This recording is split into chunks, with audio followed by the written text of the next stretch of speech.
Hello everyone, my name is Mudit Gupta. This is the next lecture in our budget economic survey series, जिसमें आज हम अगला chapter शुरू करेंगे इकोनॉमिक सर्वे में एक्सटर्नल सेक्टर।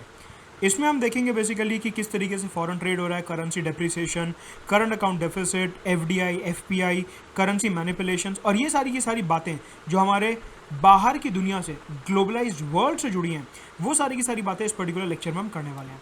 राइट, हल्का सा चेंज है मेरे कोर्सेज में जो अनअकैडमी प्लस पे आ रहे हैं। फुल फ्लेजेड इंडियन पॉलिटी पे कोर्स आ रहा है जो कि आपके मेंस 2020, मेंस 2021 और प्रीलिम्स 2021 के लिए काफ़ी ज़्यादा यूजफुल होगा। 27 अप्रैल से स्टार्ट हो रहा है, 13 जून को खत्म होगा। रात को 11 बजे से 12:30 बजे तक रोज़ इसकी क्लास होगी, रात को 11 बजे से 12:30 बजे तक। सो एक ये कोर्स, उसके साथ 5 क्रैश कोर्सेज और आ रहे हैं मॉडर्न हिस्ट्री पे, मैप्स पे, सीसैट पे, इकोनॉमिक्स पे और साइंस एंड टेक पे। ये 5 क्रैश कोर्सेज और एक full fledged course, 6 courses live and exclusive only on Unacademy Plus. To subscribe to Unacademy Plus you can use my referral code Mudit Gupta for 10% discount. Simply मेरा नाम आपको डालना है, you will get a 10% discount on Unacademy Plus. साथ के साथ नीचे description box में मेरा टेलीग्राम चैनल का लिंक दिया है, उसे जरूर ज्वाइन करिए। So volume 2 chapter 3 external sector हम यहाँ पे शुरू करने जा रहे हैं। सबसे पहले यहाँ पे एक बहुत ही इंपॉर्टेंट कॉन्सेप्ट समझाना चाहूँगा आपको, बैलेंस ऑफ पेमेंट। बिल्कुल ध्यान से समझिएगा, बहुत इंपॉर्टेंट कॉन्सेप्ट है। बैलेंस ऑफ पेमेंट ये हमारे को दिखाता है कि हमारा बाहर की दुनिया से कितना ट्रेड हो रहा है, कितना इन्वेस्टमेंट हो रहा है। बैलेंस ऑफ पेमेंट में 2 अकाउंट्स होते हैं। पहला अकाउंट होता है current account. Current account basically stands for short term account. Short term account का मतलब होता है लेस देन 1 ईयर। जो भी ट्रांजैक्शंस 1 साल से कम की हैं वो आती हैं करंट अकाउंट में। करंट अकाउंट कंप्राइजेज ऑफ, सबसे पहले विजिबल्स।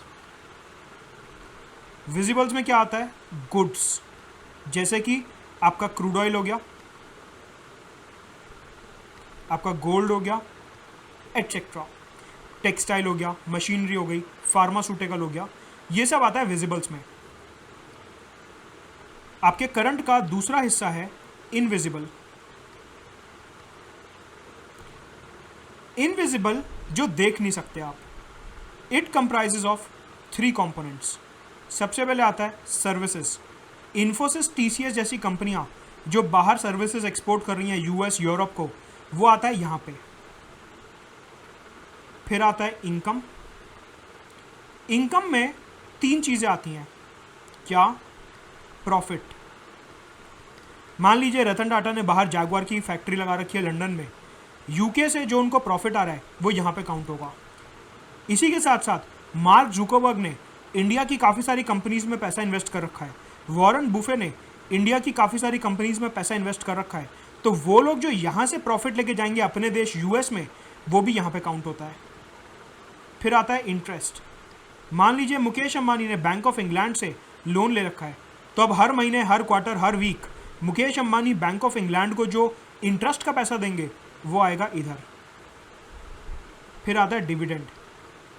मान लीजिए मैंने माइक्रोसॉफ्ट के शेयर्स खरीदे न्यूयॉर्क स्टॉक एक्सचेंज पे, तो माइक्रोसॉफ्ट ने जब डिविडेंड अनाउंस करा, मेरे को जो इंडिया में पैसा मिला उसे हम कहेंगे डिविडेंड। या फिर वॉरेन बुफे ने इधर रिलायंस इंडस्ट्रीज़ के शेयर्स खरीदे हुए हैं, तो जब रिलायंस इंडस्ट्रीज़ ने अपना डिविडेंड डिक्लेयर करा, तो वॉरेन बुफे जब इंडिया से यूएस अपना डिविडेंड लेके गए तो वो यहाँ पे काउंट होगा।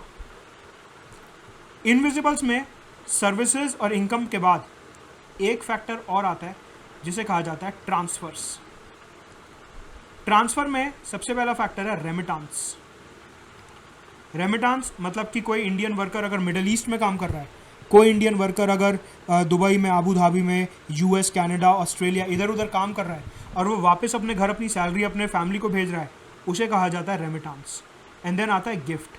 आपके कोई रिलेटिव कनाडा में रहते हैं, उन्होंने आपको कोई गिफ्ट भेजा, तो वो इधर काउंट होगा। ये सारे के सारे कंपोनेंट्स जो मैंने आपको दिखाए, all of them are current components, all of them are short term components. ये छोटी ड्यूरेशन के कंपोनेंट्स हैं। इसके सामने, इसकी ऑपोजिट साइड पे क्या आता है? Capital account. कैपिटल अकाउंट होता है लॉन्ग टर्म अकाउंट। ये होता है long term account, duration more than 1 year. Capital account duration more than 1 year. Capital account में क्या आता है? सबसे पहले आता है यहाँ पे FDI, FPI. Warren Buffett, mark Zuckerberg जैसे लोग जो इंडिया में पैसा इन्वेस्ट कर रहे हैं, या फिर अगर मुकेश अंबानी अफ्रीका के किसी ऑयल फील्ड में इन्वेस्ट कर रहे हैं, तो वो सारी ट्रांजैक्शंस इधर कैपिटल अकाउंट में दिखाई जाएंगी, एफडीआई, एफपीआई में। आपको पता है कि अगर मुकेश अंबानी ने किसी ऑयल फील्ड में अफ्रीका के इन्वेस्ट करा तो 10 साल के लिए, 15 साल के लिए, 20 साल के लिए इन्वेस्ट करेंगे। ऐसा तो है नहीं 2 दिन के लिए इन्वेस्ट करा, 4 दिन के लिए इन्वेस्ट करा, नहीं। तो इसलिए ये जो लॉन्ग टर्म ट्रांजैक्शंस होती हैं मोर देन 1 ईयर वाली, इनको हम हमेशा शो करते हैं कैपिटल अकाउंट में। तो आपको ये ध्यान रखना है कि शॉर्ट टर्म ट्रांजैक्शंस जो होती हैं लेस देन 1 ईयर वाली, वो आती हैं करंट अकाउंट में, और जो लॉन्ग टर्म ट्रांजैक्शंस होती हैं मोर देन 1 ईयर वाली, वो आती हैं कैपिटल अकाउंट में।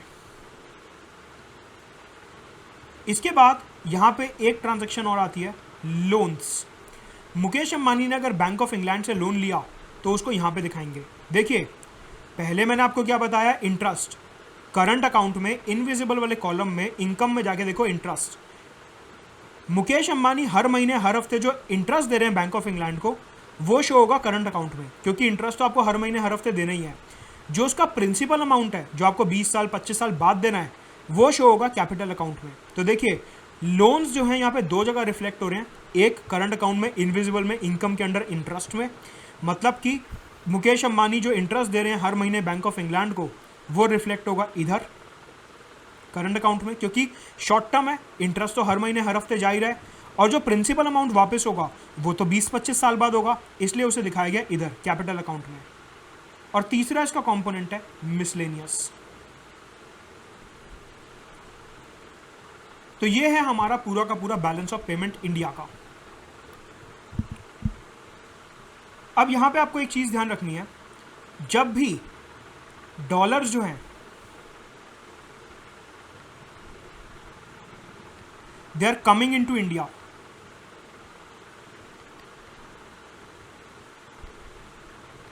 we will show it as positive sign. We will always show it as positive. Whenever dollars they are leaving the country, we'll always show it as negative sign. जब भी dollar बाहर जा रहा है हम उसे negative sign के साथ दिखाएंगे। कहने का मतलब यह है कि मान लीजिए इंडिया ने $100 की शर्ट्स एक्सपोर्ट करी, $100 की शर्ट्स एक्सपोर्ट करी। अगर शर्ट्स एक्सपोर्ट करी तो डॉलर जो वो इंडिया में आ रहा है, शर्ट्स गई बाहर यूरोप में, डॉलर आया इंडिया में आ रहा है, कमिंग इनटू इंडिया, तो इसलिए पॉजिटिव साइन। अब इंडिया ने क्रूड ऑयल खरीदा अबू धाबी से, क्रूड ऑयल खरीदा, डॉलर बाहर गया, मतलब कि नेगेटिव $50, लेट अस से $50 का हमने तेल खरीदा। तो ये जो बैलेंस ऑफ पेमेंट कैलकुलेट करता है आरबीआई, बेसिकली ये आरबीआई कैलकुलेट करता है, आपको ध्यान रखना है, balance of payment is calculated by RBI. तो ये जो आरबीआई जब भी बैलेंस ऑफ पेमेंट कैलकुलेट करता है तो साइन हमेशा इसी तरीके से लिए जाते हैं। फॉर एग्जांपल, इन्फोसिस टीसीएस ने वॉशिंगटन में सिचुएटेड किसी कंपनी को सर्विसेज प्रोवाइड करी, सर्विसेज दी, डॉलर इंडिया में आया, तो जो इन्फोसिस टीसीएस ने पैसा कमाया वो होगा यहाँ पे पॉजिटिव, क्योंकि अंदर आ रहा है, देश में आ रहा है पैसा।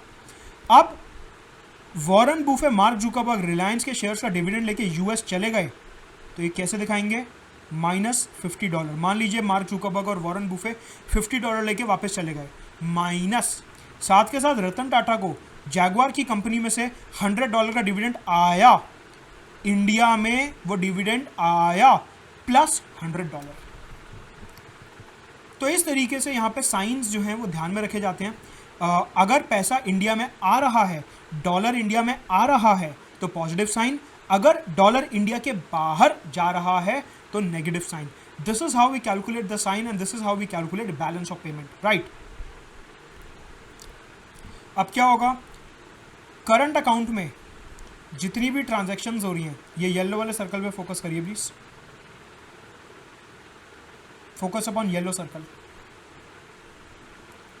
जितनी भी ये ट्रांजैक्शंस हैं येलो सर्कल वाली, यहाँ पे मैं देखूंगा कि टोटल साइन कितना आ रहा है। अगर इन सारी ट्रांजैक्शंस का साइन पॉजिटिव आ रहा है तो I will say it is current account surplus.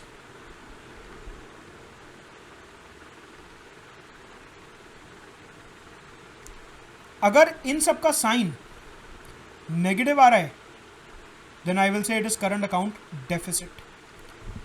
Negative sign दिखाता है कि नेट डॉलर का आउटफ्लो हो रहा है, जो नेट डॉलर है उसका आउटफ्लो हो रहा है। पॉजिटिव साइन दिखाता है डॉलर का इनफ्लो हो रहा है, मतलब कि जो डॉलर है वो इंडिया में आ रहा है। तो नेगेटिव साइन क्या दिखाता है? Current account deficit, net dollar बाहर जा रहा है। पॉजिटिव साइन क्या दिखाता है? Current account surplus, net dollar अंदर आ रहा है, लाइक दैट। तो इस तरीके से we can calculate current account surplus और current account deficit. Right now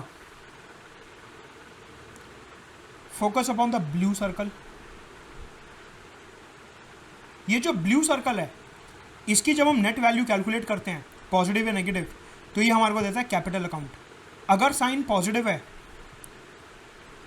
तो will get capital account surplus, अगर साइन नेगेटिव है तो I will get capital account deficit. Capital account surplus और कैपिटल अकाउंट डेफिसिट, इस तरीके से हमारे को करंट और कैपिटल अकाउंट जो है वो मैनेज करना होता है। राइट, सो आई होप ये एस्पेक्ट्स आपको क्लियर है। यहाँ पे जब भी आपको कभी बैलेंस ऑफ पेमेंट देखना हो, जब भी current account deficit, capital account deficit देखना हो, जब भी कैपिटल अकाउंट में कुछ देखना हो, एफडीआई, एफपीआई वगैरह, हमेशा आपको ये टेबल ध्यान रखना है। एक्सटर्नल सेक्टर से रिलेटेड आपकी कोई भी प्रॉब्लम रुकेगी नहीं।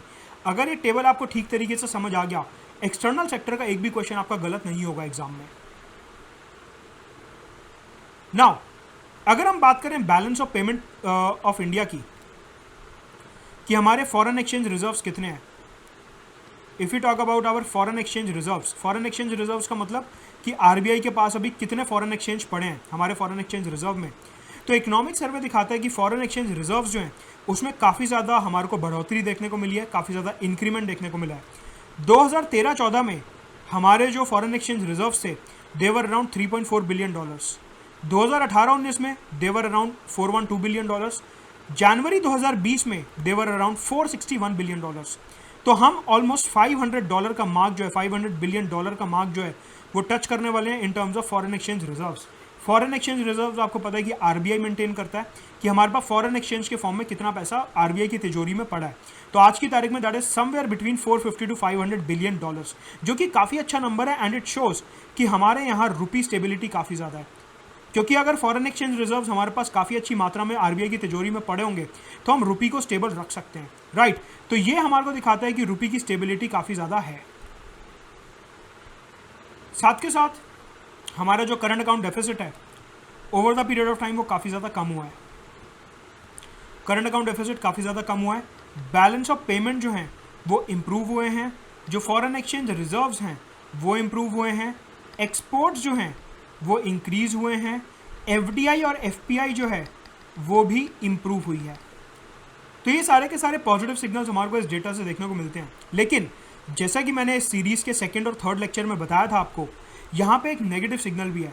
और वो नेगेटिव सिग्नल ये है कि जो हमारे इम्पोर्ट्स हैं वो काफ़ी ज़्यादा कम हो रहे हैं। Imports are getting reduced.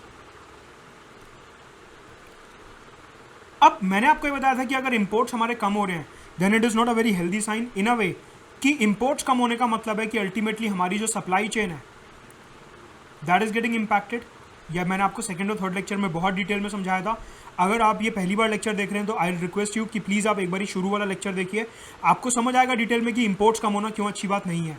साथ के साथ ये भी बताया था कि अगर इम्पोर्ट्स कम हो रहे हैं तो हमारे को ये दिखाता है कि इंडिया में जो मैन्युफैक्चरिंग है वो कम हो रही है। क्योंकि देखिए अगर हम मशीनरी टेक्नोलॉजी बाहर से कम मंगाएंगे, कम क्यों मंगाएंगे कि हमारी मैन्युफैक्चरिंग ज़्यादा नहीं है। साथ के साथ अगर हमारे इम्पोर्ट्स कम हो रहे हैं इसका मतलब ये है कि हमारे कहीं ना कहीं एक्सपोर्ट्स कम हो रहे हैं। क्योंकि देखिए हम क्या करते हैं, बाहर से मशीनरी टेक्नोलॉजी इंपोर्ट करते हैं, उस मशीनरी और टेक्नोलॉजी को यूज़ करके अलग अलग गुड्स और सर्विसेज प्रोड्यूस करते हैं जो कि एक्सपोर्ट की जाती हैं। अगर हमारे एक्सपोर्ट्स कम हो रहे हैं, अगर हमारे एक्सपोर्ट्स इतने ज़्यादा स्ट्रॉन्ग नहीं हैं, तो बिजनेसमैन सोचेंगे कि ठीक है अगर मेरे एक्सपोर्ट्स ही ज़्यादा नहीं है तो मैं नई मशीनरी मंगा के क्या करूँगा, छोड़ो। क्योंकि अगर एक्सपोर्ट्स में वीकनेस देखने को मिल रही है तो हो सकता है कि हमारे इम्पोर्ट्स जो हैं वो रिड्यूस करें। तो जो आरबीआई का डेटा है वो हमारे को दिखाता है, जो करंट अकाउंट डेफिसिट का डेटा है वो दिखाता है कि इंपोर्ट्स हमारे काफ़ी सिग्निफिकेंटली कम हुए हैं। इसका मतलब हमारे को यह दिखता है कि डिमांड जो है इंडियन इकोनॉमी में और एक्सपोर्ट डिमांड वो काफ़ी ज़्यादा कम है। कि मतलब इंडिया में और बाहर लोग डिमांड ही नहीं कर रहे गुड्स। अगर वो डिमांड नहीं कर रहे गुड्स तो मैन्युफैक्चरिंग इंडस्ट्रीज जो है वो ज़्यादा एक्सपेंशन नहीं कर रहे तो बाहर से नई मशीनरी इक्विपमेंट टेक्नोलॉजी मंगा ही नहीं रहे। तो इंपोर्ट्स का कम होना कोई बहुत पॉजिटिव सिग्नल नहीं है। रियल में असली जो ग्रोथ मानी जाती है कि हमारा करंट अकाउंट डेफिसिट कम हो रहा है, रियल में वो अच्छा तब माना जाता है जब वो एक्सपोर्ट्स बढ़ने की वजह से कम हो। देखिए, अगर मैं बहुत ही सिंपलेस्ट टर्म्स में लिखूं, करंट अकाउंट डेफिसिट का मतलब होता है इंपोर्ट माइनस एक्सपोर्ट। अब अगर हमारे को करंट अकाउंट डेफिसिट कम करना है तो या तो मेरे को इंपोर्ट कम करने पड़ेंगे या मेरे को एक्सपोर्ट ज़्यादा करने पड़ेंगे। अभी इंडिया में क्या हो रहा है, इंपोर्ट्स कम हो रहे हैं, जो कि हेल्दी सिग्नल नहीं है। रियल में अगर आपको करंट अकाउंट डेफिसिट कम करना है तो वो एक्सपोर्ट बढ़ा के करना चाहिए, वो ज़्यादा सस्टेनेबल, ज़्यादा रियल, ज़्यादा लॉन्ग टर्म रहेगा वो, राइट। तो ये आपको एनालिसिस ध्यान रखना है। प्रीलिम्स में सीधा स्टेटमेंट बनता है कि आज की तारीख में इंडिया का जो करंट अकाउंट डेफिसिट कम हो रहा है वो क्यों कम हो रहा है। ऑप्शंस दिए होंगे 3-4 और फिर उसके बाद आंसर होगा 1 2 2 3 1 ओनली, लाइक दैट। तो आपको ये ध्यान रखना है कि एक्सपोर्ट जो है वो इतने ज़्यादा इंक्रीज नहीं हुए हैं, लेकिन इंपोर्ट्स काफ़ी कम हो गए हैं, जिसकी वजह से करंट अकाउंट डेफिसिट काफ़ी कम हो गया है। तो आज की तारीख में प्राइमरीली जो करंट अकाउंट डेफिसिट कम हुआ है वो इंपोर्ट्स की वजह से हुआ है, एक्सपोर्ट्स की वजह से नहीं हुआ है। साथ के साथ अनदर फैक्टर जिसकी वजह से हमारा करंट अकाउंट डेफिसिट कम हुआ है वो है कि क्रूड ऑयल के प्राइसेस काफ़ी ज़्यादा कम हो गए हैं। क्रूड ऑयल के प्राइसेस कम हो गए हैं, इसका मतलब इंपोर्ट्स और ज़्यादा कम हो गए। तो जो हमारे इंपोर्ट्स हैं, अगर हम बात करें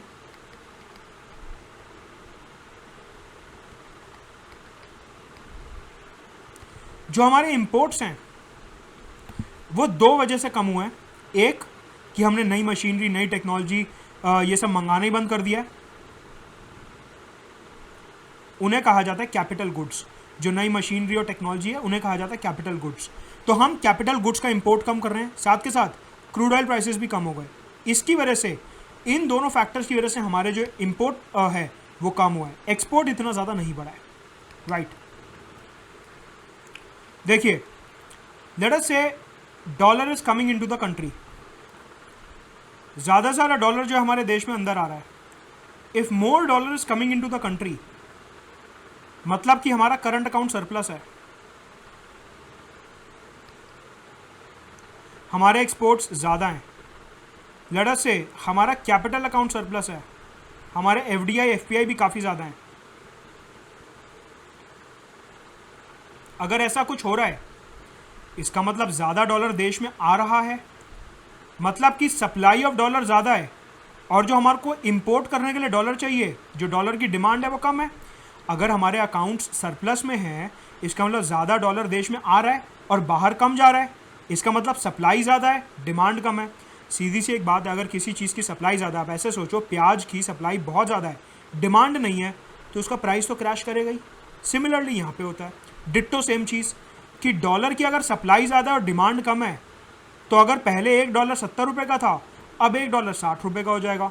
इसका मतलब रुपी एप्रिसिएशन। इस पूरे चेन को कहा जाता है rupee appreciation. It means more are the exports, more are the FPI FDIs, more is the inward movement of dollar, more amount of dollar is coming into the country, better will be the value of the rupee, more appreciated the rupee will be. Rupee उतना ही ज़्यादा appreciate हो जाएगा। Appreciate मतलब कि देखो strong हो गया ना, पहले $1 70 रुपीज़ का था, अब $1 60 रुपीज़ का है, मतलब कि हमारे को कम रुपए खर्च करके डॉलर मिल जाएगा। इसका मतलब डॉलर चीप हो गया, डॉलर चीप हो गया। कैसे? अब सीधी सी बात है, आप प्याज खरीदने गए $100 किलो, कॉस्टली। आप प्याज खरीदने गए $10 किलो, चीप। तो प्याज चीप है अगर $10 में मिल रहा है, इसका मतलब डॉलर भी चीप है अगर $60 में मिल रहा है, कम रेट में मिल रहा है तो, राइट। कहने का मतलब यह है कि अगर ज़्यादा से ज़्यादा डॉलर हमारे देश के अंदर आ रहा है तो सप्लाई ज़्यादा, डिमांड कम। हमेशा आपको ना एग्जाम में जब भी आपको क्वेश्चन आए, आपके माइंड में एक ही डायनेमिक्स चलना चाहिए, डिमांड सप्लाई, कि ऐसा करने से क्या डॉलर की डिमांड कम हो रही है या ज़्यादा हो रही है, क्या डॉलर की सप्लाई ज़्यादा हो रही है या कम हो रही है। अगर आप इस तरीके से अपना माइंड चलाएंगे तो आपका हर क्वेश्चन पक्के से सॉल्व हो जाएगा।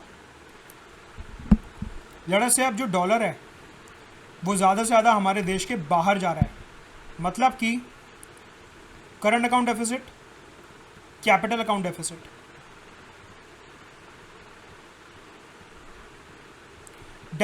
डेफिसिट मतलब डॉलर बाहर ज़्यादा जा रहा है, बाहर ज़्यादा जा रहा है मतलब कि imports are more than exports. मतलब कि ज़्यादा डॉलर हमारे को चाहिए बाहर वाले देशों की पेमेंट करने के लिए, और बाहर से अंदर डॉलर कम आ रहा है। मतलब कि सप्लाई कम है, बाहर से अंदर कम आ रहा है, लेकिन हमारे को ज़्यादा चाहिए क्योंकि हमारे को गोल्ड, क्रूड ऑयल और बाहर से मशीनरी वगैरह वो सब खरीदनी है। इस केस में क्या होगा, डिमांड ज़्यादा, सप्लाई कम है। बारिश आई, प्याज की खेती, प्याज की फसल खराब हो गई, प्याज महंगा हो गया। पहले 20 रुपये का बिक रहा था, अब 100 रुपये का बिक रहा है। सिमिलरली डॉलर के साथ है, $1 के ऊपर पहले प्राइस टैग लगा था 70 रुपये का, अब $1 के ऊपर प्राइस टैग लगा 80 रुपये का। डॉलर क्या हो गया, कॉस्टलियर। रूपी क्या हो गया, डेप्रीशिएट। इसे कहा जाता है रूपी डेप्रीसिएशन। जब रूपी जो है उसकी वैल्यू गिर जाती है, जब डॉलर की वैल्यू बढ़ जाती है, उसे कहा जाता है रूपी डेप्रीसिएशन। तो ये है पूरा डायनेमिक्स रूपी अप्रिसिएशन, रूपी डेप्रीसिएशन का, बेसिकली करेंसी एक्सचेंज का, करेंसी वैल्यू का। ये आपको ध्यान रखना है। अब सीधी सी एक बात है, मैं आपको कुछ सिनारियोज देता हूं, आप अपने माइंड में सोचिए कि रूपी अप्रिशिएट होगा या डेप्रीशिएट होगा, राइट। थोड़ा दिमाग खोलिए और विजन को थोड़ा बड़ा करिए। एग्जाम्पल देता हूं रियल लाइफ के, उससे आपको समझ आएगा, राइट। अब मान लीजिए फेसबुक ने इंडिया में किसी कंपनी में इन्वेस्ट करा, फेसबुक ने इन्वेस्ट करा, पैसा इंडिया के अंदर आया, मतलब कि पॉजिटिव, मतलब कि रूपी अप्रिशिएट होगा। इंडिया ने क्रूड ऑयल का इंपोर्ट बढ़ा दिया, इंक्रीज कर दिया, हम ज़्यादा क्रूड ऑयल मंगा रहे हैं, मतलब कि ईरान को, सऊदी को, यूएई को, कतर को हमारे को ज़्यादा डॉलर देने पड़ेंगे, डॉलर देने पड़ेंगे, मतलब कि डॉलर इंडिया से बाहर जा रहा है, डिमांड ज़्यादा हो गई डॉलर की, मतलब कि रूपी डेप्रीशिएट करेगा। अब हमने गोल्ड ज़्यादा मंगाना शुरू कर दिया, दिवाली का टाइम आ रहा है, शादियों का सीज़न आ रहा है, गोल्ड ज़्यादा मंगाना शुरू कर दिया। अगर गोल्ड ज़्यादा मंगाना शुरू कर दिया, इसका मतलब बाहर डॉलर के टर्म्स में पेमेंट करनी पड़ेगी, रूपी डेप्रीशिएट होगा। अब क्या हुआ, सैमसंग, उन्होंने बाहर से अपना प्रॉफिट लेके आए वो कहीं से, और इंडिया में नोएडा में अपनी मोबाइल मैन्युफैक्चरिंग कंपनी लगाई। बाहर से पैसा आ रहा है, बाहर से डॉलर आ रहा है, राइट। डॉलर आया इंडिया में, मतलब कि एफडीआई एफपीआई बढ़ गया, अंदर आ रहा है, सप्लाई ज़्यादा हो रही है, रूपी अप्रिशिएट करेगा। ऊपर वाला केस, ऊपर वाला केस, ऊपर वाला केस, ये, राइट। तो इस तरीके से आपको ध्यान रखना है कि रूपी अप्रिशिएट होगा या डेप्रीशिएट होगा। आगे बढ़ने से पहले मेरे 6 ब्रांड न्यू कोर्सेज आ रहे हैं अनअकैडमी प्लस पे। So to subscribe to Unacademy you can use my referral code Mudit Gupta for 10% discount. सिर्फ मेरा नाम डालना आपको इनवॉइस के टाइम पे, एंड विल गेट 10% डिस्काउंट। साथ के साथ नीचे मेरा टेलीग्राम चैनल दिया है, उसको जरूर ज्वाइन करिए। सारे के सारे फ्री लेसन्स वीडियोस के आपको लिंक मिलते रहेंगे, और नीचे मेरे फेसबुक पेज का भी लिंक है, उसको जरूर लाइक करिए, जिससे कि आपको सारे अपडेट्स मिलते रहें। Now let us look at other parameters.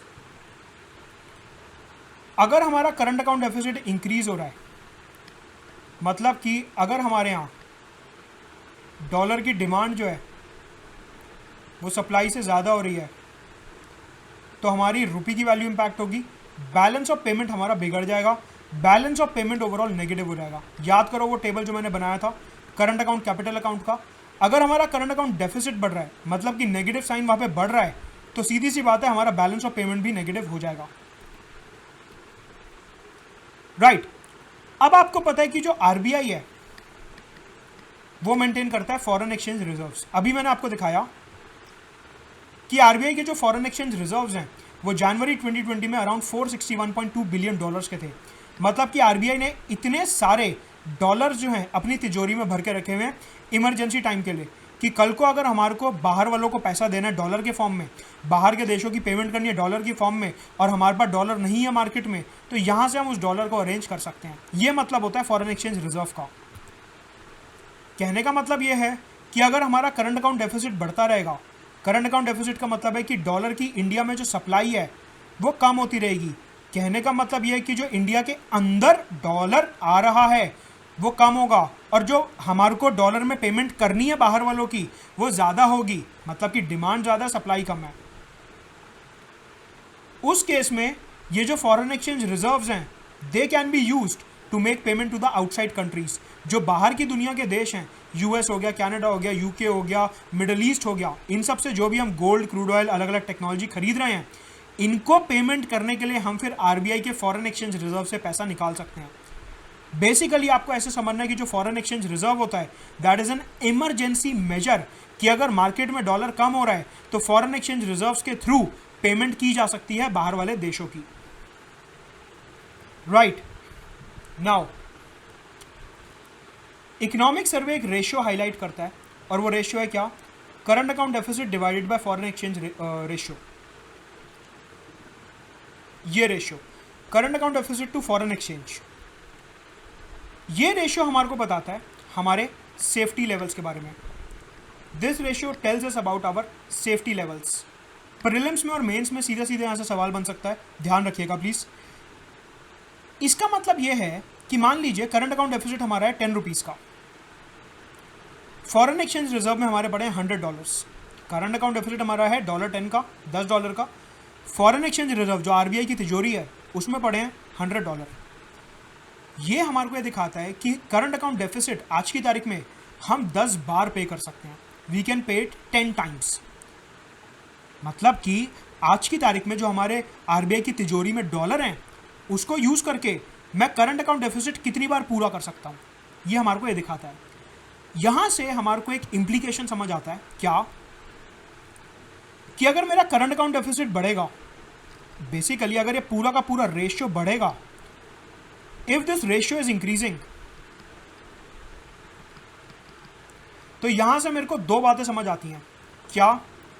पहली बात, या तो मेरा करंट अकाउंट डेफिसिट बढ़ रहा है या फिर मेरे जो फॉरेन एक्सचेंज रिजर्व्स हैं वो कम हो रहे हैं। दोनों ही केसेस में रुपी डेप्रिशिएट होगा। राइट मतलब कि आरबीआई के पास अगर डॉलर नहीं है, आरबीआई के पास अगर डॉलर्स नहीं है तो भी रुपी डेप्रिशिएट होगा। अगर करंट अकाउंट डेफिसिट के फॉर्म में बाहर ज़्यादा डॉलर जा रहा है तो भी रुपी डेप्रिशिएट होगा। तो बेसिकली करंट अकाउंट डेफिसिट और फॉरेन एक्सचेंज रिजर्व्स अगर ये दोनों ही नेगेटिवली चेंज हो रहे हैं तो रुपी डेप्रिशिएट होगा। मतलब कि अगर ये जो रेशियो है ये इंक्रीज हो रहा है तो रुपी डेप्रिशिएट होगा। Ideally this ratio should be as low as possible. As low as possible का मतलब है फॉरेन एक्सचेंज रिजर्व ज़्यादा से ज़्यादा होने चाहिए और करंट अकाउंट डेफिसिट कम से कम होना चाहिए। राइट ये है रेशियो कम होने का मतलब, और रेशियो ज़्यादा होने का मतलब हमने देख लिया।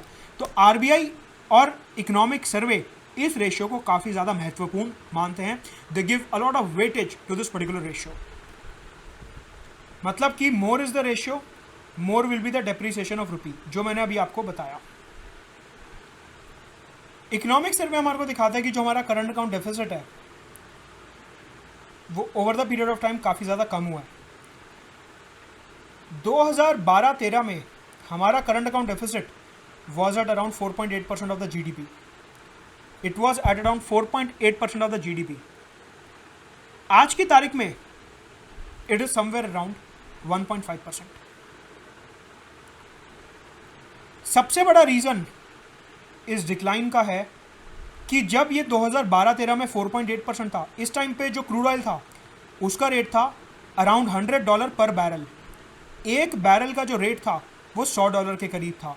आज की तारीख में अगर मैं बात करूं 17 अप्रैल की, तो एक बैरल का रेट है समवेयर अराउंड $20 to $25, चेंज होता रहता है रोज़। So it is somewhere around $20 to $25। तो इकोनॉमिक सर्वे हमारे को दिखाता है कि सबसे बड़ा जो फैक्टर है यहाँ पे करंट अकाउंट डेफिसिट कम होने का, वो है crude oil prices. Crude oil prices कम हुए हैं, इस वजह से हमारा करंट अकाउंट डेफिसिट काफ़ी कम हुआ है। ऑफ लेटली जैसा कि मैं ऑलरेडी डिस्कस कर चुका हूँ कि हमारे इंपोर्ट्स भी कम हुए हैं, जिस वजह से करंट अकाउंट डेफिसिट कम है। खैर इंपोर्ट्स कम होना तो अच्छी बात नहीं है, लेकिन क्रूड ऑयल का दाम कम होना अच्छी बात है। Reduction in the prices of the crude oil is a good thing, correction in the prices of the crude oil is a good thing, and hence ये हमारा करंट अकाउंट डेफिसिट है आज की तारीख में। पहले भी प्रीलिम्स में कई बार ऐसा सवाल आया है अलग अलग पैरामीटर्स को लेके, यहाँ पे भी आ सकता है।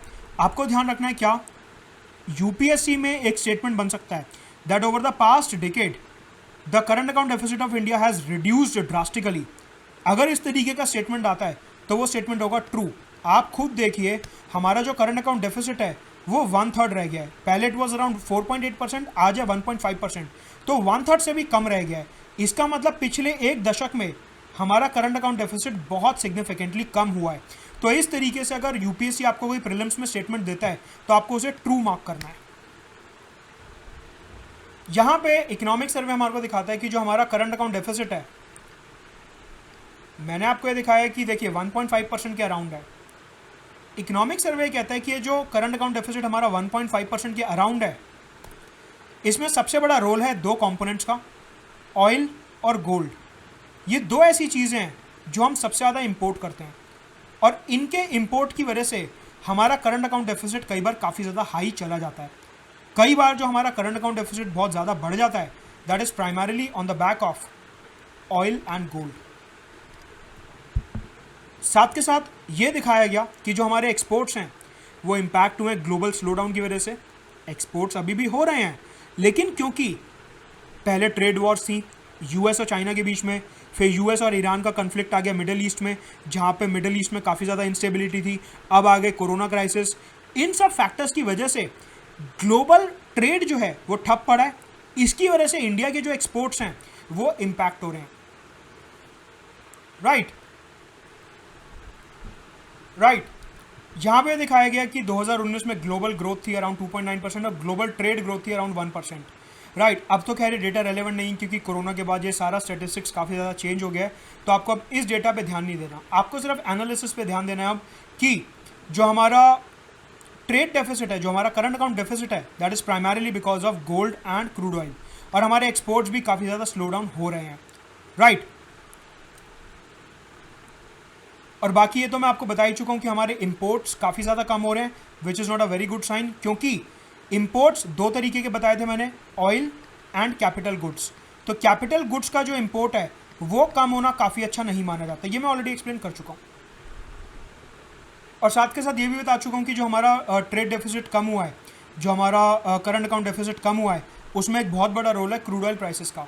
यही सेम चीज़ इकोनॉमिक सर्वे दोबारा बोलता है कि हमारा जो करंट अकाउंट डेफिसिट है वो दो वजह से कम हुआ है, एक कैपिटल गुड्स कम आ रहे हैं, साथ के साथ क्रूड ऑयल जो प्राइसेस हैं वो कम हो रहे हैं। राइट, आइडियली इकोनॉमिक सर्वे दोबारा वही बात बोलता है कि ठीक है क्रूड ऑयल प्राइसेस कम हो रहे हैं वो तो ठीक है, लेकिन जो कैपिटल गुड्स का इंपोर्ट कम हो रहा है which is a negative sign, इसका मतलब हमारी इकोनॉमी में स्लो डाउन है, डिमांड की कमी है, बिजनेस एक्सपेंशन की कमी है, and hence ideal scenario should be कि हम एक्सपोर्ट्स बढ़ा रहे हैं और इंपोर्ट्स कम नहीं होने चाहिए, एक्सपोर्ट्स बढ़ने चाहिए। राइट, तो ये एनालिसिस हम देख चुके हैं। आगे बढ़ने से पहले जितने भी मेरे नए कोर्सेज आ रहे हैं अकेडमी पे, जैसा कि मैंने अभी आपको लिस्ट दिखाई थी, you can subscribe to Unacademy using my referral code Mudit Gupta for 10% discount. ये रेफरल कोड यूज करने पे आपको 10% डिस्काउंट मिलेगा and access to all my courses and other courses under the UPSC category. इसी के साथ साथ नीचे मेरा टेलीग्राम चैनल का लिंक दिया, उसे ज्वाइन कर सकते हैं for all the updates about my free courses, paid courses, YouTube videos. अब इकोनॉमिक सर्वे, पहले तो हमने एक टर्म देखी क्या, current account deficit upon foreign exchange reserves, जो कि कम होनी चाहिए। अब इकोनॉमिक सर्वे एक टर्म की और बात करता है and that is net terms of trade. Net terms of trade, इसे एनटीटी भी कहा जाता है।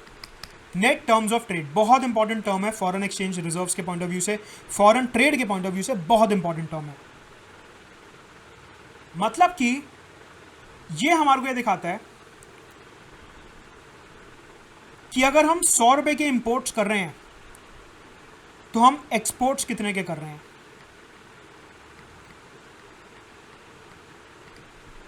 कि अगर हमने 100 रुपए का सामान इंपोर्ट करा तो हमने एक्सपोर्ट कितने का करा। बेसिकली हमारे को यह दिखाता है कि हमारे इंपोर्ट्स और एक्सपोर्ट्स में कितना फ़र्क है। हमारी जो इकोनॉमी है दैट इज़ एक्सपोर्ट ओरिएंटेड या फिर इंपोर्ट ओरिएंटेड, ये हमारे को ये दिखाता है। ये हमारे को ये दिखाता है कि हमारा जो आउटसाइड वर्ल्ड में एक्सपोर्ट मार्केट में हमारा जो वेटेज है वो कितना है, कि हमारी जो इकोनॉमी है वो कितना एक्सपोर्ट कर रही है और हम कितना इंपोर्ट कर रहे हैं, how much import dependent we are. ये हमारे को हमारी इंपोर्ट डिपेंडेंसी दिखाता है कि हम बाहर की दुनिया पे कितने ज़्यादा निर्भर हैं अपने क्रूड ऑयल के लिए और बाकी कैपिटल गुड्स टेक्नोलॉजी वगैरह के लिए। ये रेशियो हमारे को दिखाता है एक्सपोर्ट अपॉन इंपोर्ट, ये बहुत इंपॉर्टेंट रेशियो आपको ध्यान रखना है। तो देखिए जितना ज़्यादा हमारा एंटिटी होगा, एंटिटी जितना ज़्यादा होगा उतना ही बेटर हमारा रुपी होगा।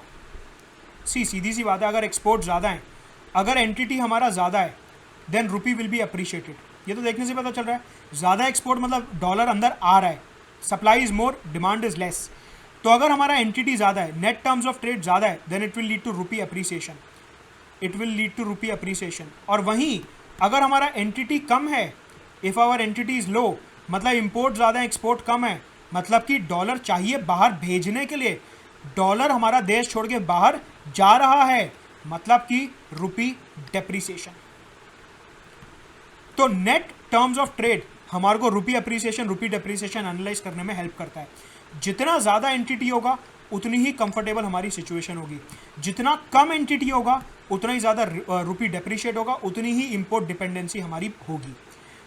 तो सवाल उठता है कि इंडिया के केस में इसकी वैल्यू क्या है।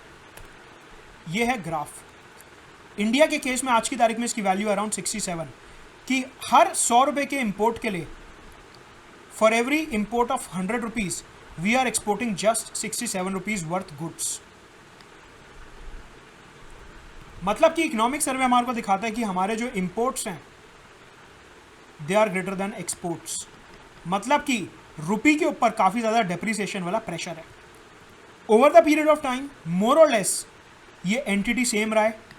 अब देखिए ये हमारे को क्या दिखाता है, ये हमारे को दिखाता है कि जैसे जैसे हमारी इकोनॉमी एक्सपैंड हुई है, जितने हमारे एक्सपोर्ट्स बढ़े हैं उतने ही इंपोर्ट्स बढ़े हैं। मतलब कि जितने ज़्यादा हमारे एक्सपोर्ट्स बढ़े हैं, जितनी ज़्यादा बाहर की मार्केट में हमारी डिमांड बढ़ी है, उतने ही ज़्यादा हमने ऑयल इंपोर्ट करा है, उतने ही ज़्यादा हमने कैपिटल गुड्स इंपोर्ट करें, उतने ही ज़्यादा हमने अलग अलग मशीनरी टेक्नोलॉजी इंपोर्ट करी है। तो यहाँ से हमारे को ये देखने को मिलता है, राइट, मतलब कि हमारा जो एंटिटी है वो काफ़ी लो है। ये आपको ध्यान रखना है, क्योंकि हमारे एक्सपोर्ट्स कम है और इंपोर्ट्स ज़्यादा हैं।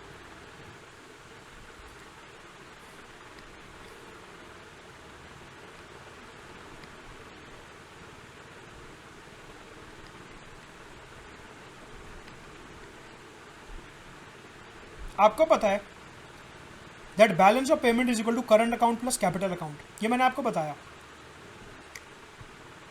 अब ध्यान से समझिए, बेसिक मैथ्स है बिल्कुल।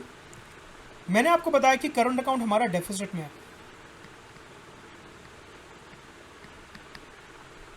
लेकिन जो हमारे फॉरेन एक्सचेंज रिजर्व्स हैं, जो हमारा नेट बैलेंस ऑफ पेमेंट है वो इंक्रीज हो रहा है, जो हमारे फॉरेन एक्सचेंज रिजर्व्स हैं वो इंक्रीज हो रहे हैं।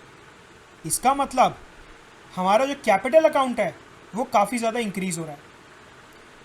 इतना इंक्रीज हो रहा है कि जो करंट अकाउंट में डेफिसिट है उसको कवर कर ले रहा है। मतलब कि हमारी जो एफडीआई एफपीआई है और जो हम बाहर के देशों से लोन के रूप में पैसा ला रहे हैं, that is high. FDI FPI और जो बाहर से हम लोन ला रहे हैं वो हाई है, जिसकी वजह से कैपिटल अकाउंट हाई है, जिसकी वजह से हमारी आरबीआई की तिजोरी में पैसा ज़्यादा है। बैलेंस ऑफ पेमेंट पोजीशन जो है वो बढ़ रही है, फॉरेन एक्सचेंज रिजर्व्स बढ़ रहे हैं। याद करो ये नंबर, $461 बिलियन। कहने का मतलब ये है, अगर मैं यहाँ पे डॉट्स कनेक्ट करूँ सारी, तो बैलेंस ऑफ पेमेंट जो है दो चीज़ों से बनता है, करंट अकाउंट और कैपिटल अकाउंट। मैंने आपको दिखाया कि बैलेंस ऑफ पेमेंट जो है बेसिकली जो हमारा फॉरेन एक्सचेंज रिजर्व्स है वो बढ़ता जा रहा है। See balance of payment is not equal to foreign exchange reserves. ये दोनों सेम चीज़ें नहीं होती, ये अलग अलग चीज़ें होती हैं, लेकिन थोड़ा बहुत लिंक्ड होती हैं आपस में, सेम नहीं होती। एग्जाम में ये मत लिख के आना कि फॉरेन एक्सचेंज रिजर्व्स और बैलेंस ऑफ पेमेंट एक ही बात है, नो, बहुत अलग कॉन्सेप्ट्स हैं, लेकिन लिंक्ड होता है। जितना ज़्यादा बैलेंस ऑफ पेमेंट सरप्लस में होगा उतना ही ज़्यादा फॉरेन एक्सचेंज रिजर्व्स बढ़ेगा। तो एक दूसरे के डायरेक्टली प्रोपोर्शनल होते हैं। जितना ज़्यादा बैलेंस ऑफ पेमेंट उतना ही ज़्यादा foreign exchange reserves. Foreign exchange reserve exactly होता क्या अभी बताऊंगा आने वाले लेक्चर में जब बात करूंगा प्रॉपर्ली। अभी बैलेंस ऑफ पेमेंट पे ध्यान दीजिए। हमारा जो बैलेंस ऑफ पेमेंट है वो इंप्रूव हो रहा है डे बाय डे, ऐसा इकोनॉमिक सर्वे हमारे को दिखाता है। इसका मतलब इवन दो हमारा करंट अकाउंट डेफिसिट आज भी प्रेवलेंट है, लेकिन जो हमारा कैपिटल अकाउंट है वो इंप्रूव हो रहा है। इसका मतलब हमारे देश में एफडीआई एफपीआई और लोन्स काफ़ी ज़्यादा आ रहे हैं। मुकेश अंबानी टाटा जैसे बिजनेसमैन जो हैं वो bank of England, bank of Japan, bank of America से काफ़ी ज़्यादा लोन्स लेके आ रहे हैं, तभी हमारा जो कैपिटल अकाउंट है वो इंप्रूव हो रहा है। देखिए, अगर Mukesh Ambani bank of England से लोन लेके आ रहे हैं तो डॉलर इंडिया में आ रहा है, डॉलर इंडिया में आ रहा है, इसका मतलब पॉजिटिव है। और जब मुकेश अंबानी लोन वापस करेंगे, जब मुकेश अंबानी लोन रिटर्न करेंगे बैंक ऑफ इंग्लैंड को, तब डॉलर बाहर जा रहा है, उस टाइम पे वो नेगेटिव साइन शो होगा। आज की तारीख में जब मुकेश अंबानी लोन लेके आ रहे हैं उस टाइम पे तो डॉलर इंडिया में आ रहा है, मतलब कि पॉजिटिव सिंबल हो गया। तो कुल मिला के बात ये बैठती है कि बैलेंस ऑफ पेमेंट इंप्रूव हो रहा है, करंट अकाउंट डेफिसिट में है लेकिन कैपिटल अकाउंट सरप्लस में है, तभी तो हमारा बैलेंस ऑफ पेमेंट इंप्रूव होगा। और सरप्लस में क्यों है? क्योंकि एफडीआई बढ़ रहा है, एफपीआई बढ़ रहा है और लोन्स जो बाहर से ला रहे हैं वो बढ़ रहे हैं। एफडीआई एफपीआई का डेटा डिटेल में दिखाऊंगा आने वाले लेक्चर्स में ग्राफ के थ्रू, लेकिन अभी मोटा मोटी बात ये समझिए कि बैलेंस ऑफ पेमेंट काफ़ी इंप्रूव हो रहा है। Right, balance of payment is constantly rising.